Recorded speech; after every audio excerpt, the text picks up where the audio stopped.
الحمد لله رب العالمين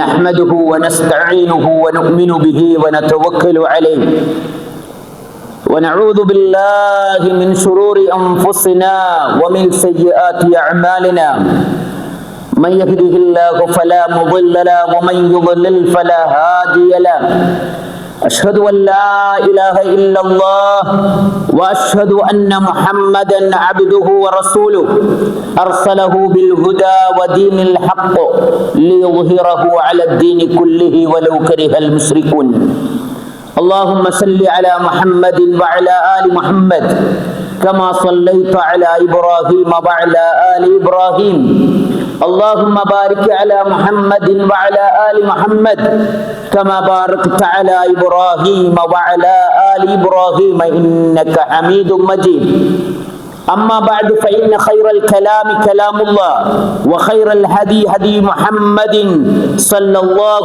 عليه وآله وسلم وشر الأمور محدثاتها وكل محدثة بدعة وكل بدعة ضلالة وكل ضلالة في النار أعوذ بالله من الشيطان الرجيم يا أيها الذين آمنوا اتقوا الله حق تقاته ولا تموتن إلا وأنتم مسلمون وقوله تعالى يا لن تنالوا البر حتى تنفقوا مما تحبون وما تنفقوا من شيء فإن الله به عليم رب اشرح لي صدري ويسر لي أمري واحلل عقدة من لساني يفقهوا قولي ബഹുമാന്യരായ സത്യവിശ്വാസികളെ, അള്ളാഹുവിന്റെ വിധിവിലക്കുകൾ അറിഞ്ഞും അംഗീകരിച്ചും അനുധാവനം ചെയ്തും മുസ്ലിമായി മുഅ്മിനായി മുത്തഖിയായി ജീവിച്ചു മരിക്കാൻ പരിശ്രമിക്കണമെന്ന് എന്നെയും നിങ്ങളെയും ആമുഖമായി ഉപദേശിക്കുകയാണ്.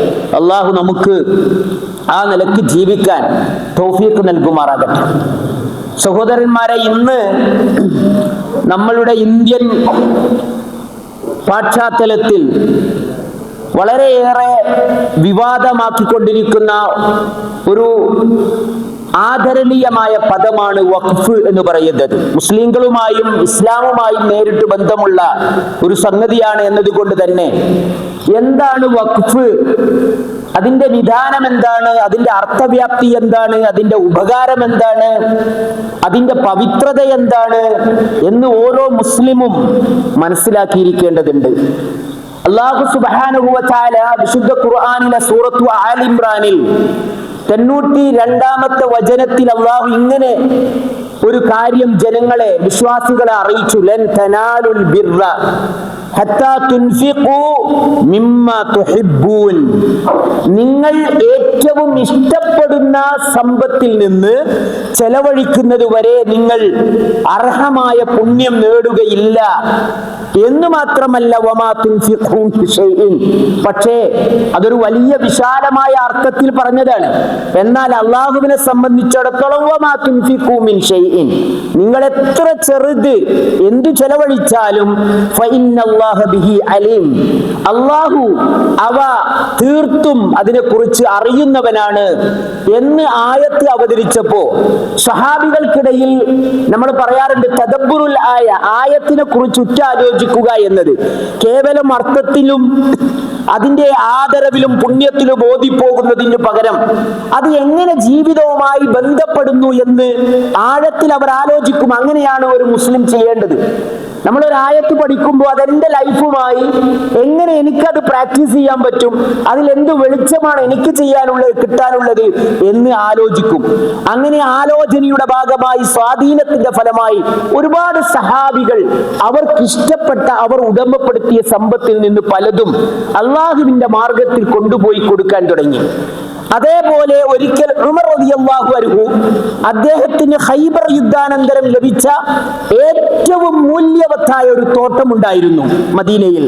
ആ തോട്ടമാണ് ഉമർ റളിയല്ലാഹു അൻഹുവിന് ഏറ്റവും ഇഷ്ടപ്പെട്ടത്.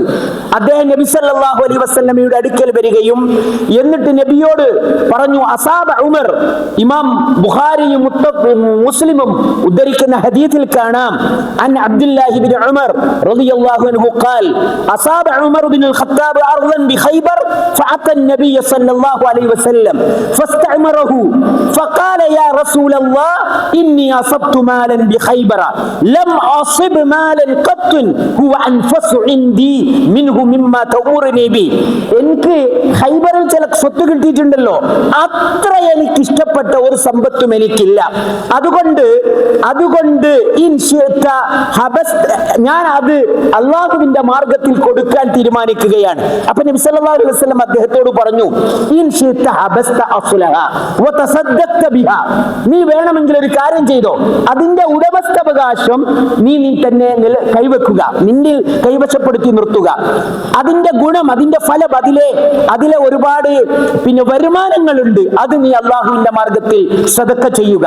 അതാണ് സത്യത്തിൽ വഖഫിനുള്ള അടിസ്ഥാനപരമായ മാതൃകയും അടിസ്ഥാനപരമായ തെളിവും. നമ്മളുടെ സമ്പത്ത് ഒരാൾക്കും പിന്നീട് അത് വിൽപ്പന നടത്തുവാനോ വ്യക്തിപരമായി ഉപകാരമെടുക്കുവാനോ കൈമാറ്റം ചെയ്യുവാനോ അല്ലാത്ത പാകത്തിൽ അതിന്റെ ഗുണം മുസ്ലിമീങ്ങൾക്കും അല്ലാത്ത ആളുകൾക്കും പൊതുവായി ലോകാവസാനം വരെ ലഭിക്കുന്ന വിധം നമ്മുടെ ഒരു സമ്പത്തിനെ അള്ളാഹുവിന്റെ മാർഗത്തിൽ ഒഴിച്ചിട്ട് കൊടുക്കുക എന്നതാണ് വഖഫ് എന്ന് പറയുന്നത്. ഈ അടിസ്ഥാനത്തിൽ ഈ ഒരു ഇബാദത്ത്, ഇത് അള്ളാഹുവിന്റെ അടുക്കൽ വളരെ പുണ്യമുള്ള ഒരു ഇബാദത്താണ്. ഈ ഇബാദത്തിന്റെ അടിസ്ഥാനത്തിൽ ഒരുപാട് സ്ഥലങ്ങളും സമ്പത്തും സ്ഥാപനങ്ങളും ഒക്കെ അള്ളാഹുവിന്റെ ഭൂമിയിൽ ആളുകൾ അള്ളാഹുവിന്റെ മാർഗത്തിൽ വഖഫ് ചെയ്തിട്ടുണ്ട്. നിങ്ങൾക്ക് കുവൈത്തിൽ പോലും കാണാം, ഷർക്ക് പോലുള്ള സ്ഥലങ്ങളിലെ 10, 25, 30 നിലകളുള്ള പല ബിൽഡിങ്ങുകളും വഖഫാണ്.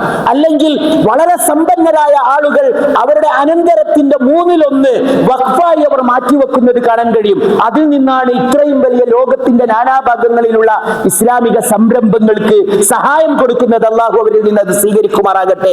വഖഫിന്റെ ഗുണം, അത് വഖഫ് ചെയ്യപ്പെട്ട ആളുകൾക്ക് ഉപയോഗിക്കാവുന്നതാണ്. ഒരു ചെറിയ തോതിൽ അവർക്ക് വേണമെങ്കിൽ അവരുടെ കൂട്ടുകാർക്ക് കൊടുക്കാവുന്നതാണ്. ഏത് രീതിയിലാണോ അവൻ വഖഫ് ചെയ്യുന്നത് അതനുസരിച്ചായിരിക്കും അതിന്റെ ഗുണം. അത് മറ്റുള്ള പാവപ്പെട്ട ആളുകൾക്കും അല്ലാത്തവർക്കും ഗുണം ലഭിക്കുന്ന, അതിന്റെ ഗുണമെടുക്കാവുന്ന വിധത്തിൽ.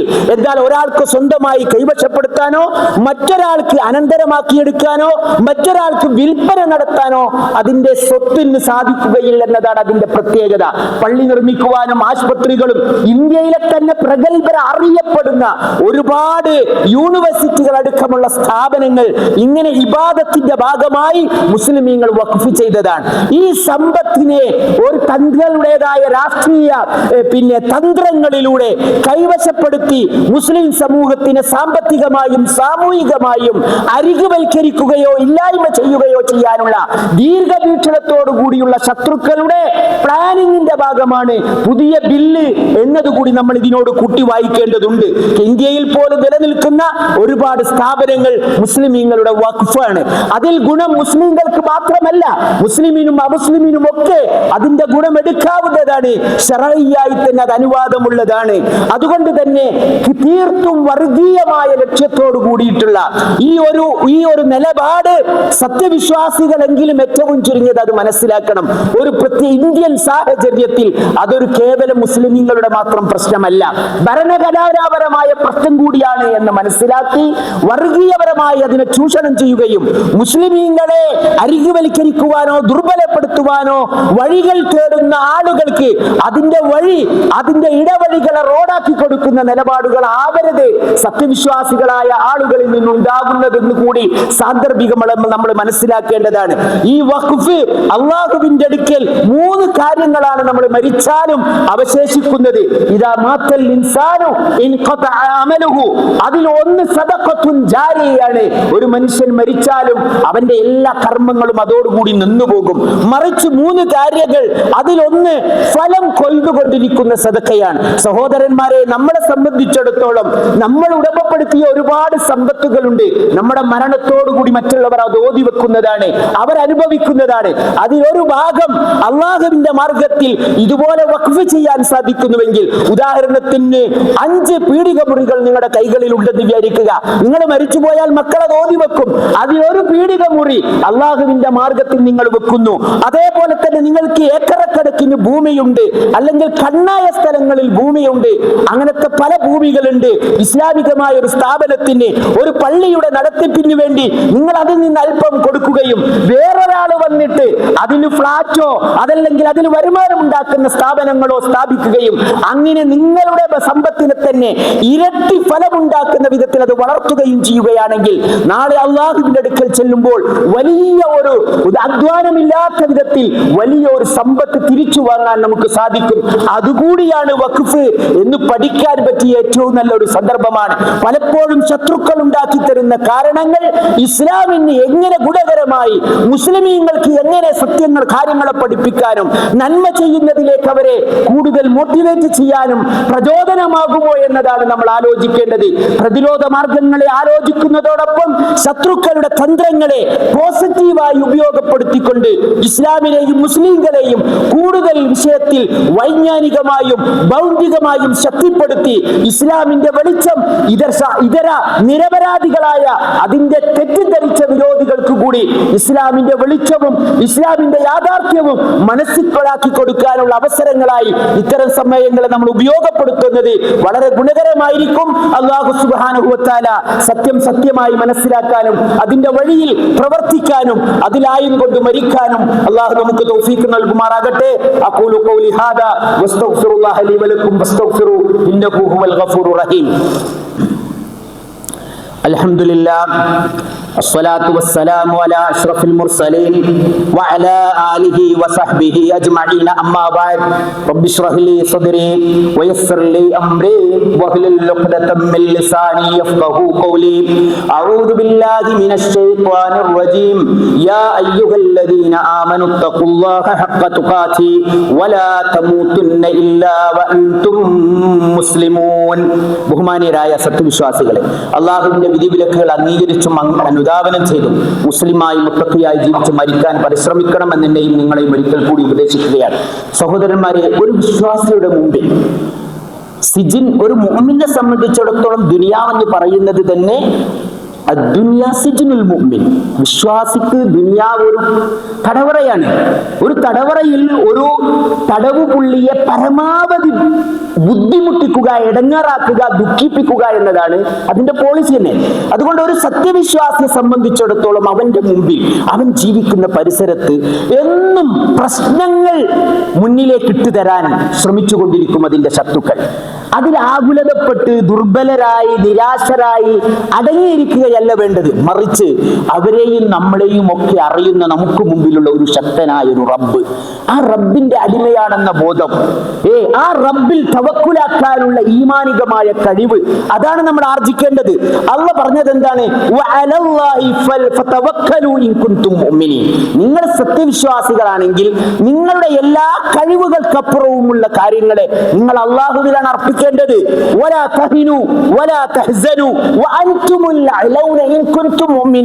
ഇസ്ലാമിന്റെ അടിസ്ഥാന പ്രമാണങ്ങളെ മുറുകെ പിടിച്ച് അല്ലാഹുവിൽ അചഞ്ചലമായി വിശ്വസിക്കുന്ന ഈ മുഅ്മിനീങ്ങളാണെങ്കിൽ നിങ്ങളെ ഒരു കാലത്തും ഒരാൾക്കും ആത്യന്തികമായി അതിജയിക്കാൻ സാധിക്കുകയില്ല. ഏറ്റവും വലിയ അതിജയം എന്ന് പറയുന്നത് എന്താ അറിയോ? നമ്മളെ ഈമാനിൽ നിന്ന് ദുർബലപ്പെടുത്തുക, ഈമാൻ നഷ്ടപ്പെടുത്തുക എന്നുള്ളതാണ്. ഒരു മുസ്ലിമിനെ ഒരാൾക്ക് നശിപ്പിക്കാൻ കഴിയും ശാരീരികമായി, പക്ഷേ ഒരു മുസ്ലിമിനെ വിശ്വാസപരമായി നശിപ്പിക്കുക എന്നതാണ് അവൻ ഏറ്റവും വലിയ പരാജയം. കാരണം അവിശ്വാസത്തോടുകൂടി മരണപ്പെട്ടു പോവുക എന്നത് മരണമില്ലാത്ത ഒരു ലോകത്ത് നരക ജീവിതത്തിന് കാരണമാക്കുന്നതാണ്. എന്നാൽ ഒരു വിശ്വാസത്തിന് പരിക്കേൽക്കാത്ത വിധം ഏത് പ്രതിസന്ധി സഹിച്ചും അവൻ അന്ത്യശ്വാസം വലിക്കുന്നുവെങ്കിൽ പോലും നിത്യസ്വർഗത്തിലേക്കുള്ള വഴി അതവൻ എളുപ്പമാക്കുകയുള്ളൂ. പരലോകമാണ് യഥാർത്ഥത്തിലുള്ള ജീവിതം. അതുകൊണ്ട് സത്യവിശ്വാസികൾ ഒരു വിഷയത്തിലും ദുർബലരാകരുത്. മറിച്ച് നിങ്ങൾ